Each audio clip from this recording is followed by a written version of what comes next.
vaqt Allohning bizga bergan omonati deb qabul qilishimiz kerak. Vaqt ham, umr ham aslida Allohning ne'mati, lekin umrni boshqa ne'matlardan nima farqi bor? Umrni boshqa ne'matlardan farqi shundaki, umr ne'mati o'tganda uni qayta ortga qaytarib bo'lmaydi. Bir kuningiz o'tdimi, uni ortga qaytara olmaysiz.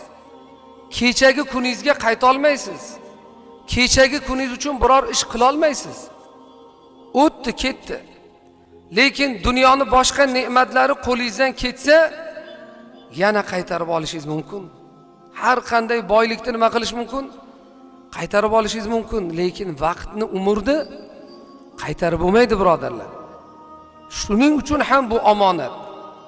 Shuning uchun ham umrni g'animat bilish kerak. Arablarda bir chiroyli maqol bor. Al-yawaqitu tujadu bil mawaqit deydi. Yoqutlar, qimmatbaho toshlar, boyliklar vaqtlar bilan topiladi deydi. Alloh umr bersa har qanday boylikni qo'liga kiritish mumkin. Wal mawaqitu la tujadu bil yawaqit. Ammo vaqtlar esa qimmatbaho toshlar bilan topilmaydi deydi. Dunyoni boyligi bo'lmaydimi qo'lingizda?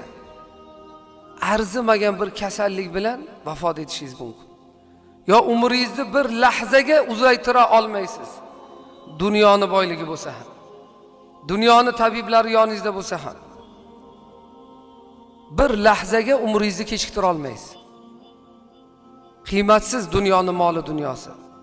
Balki inson uchun eng qadrli narsa, eng qimmatbaho narsa bu Allohning bergan umri ekan sizlar.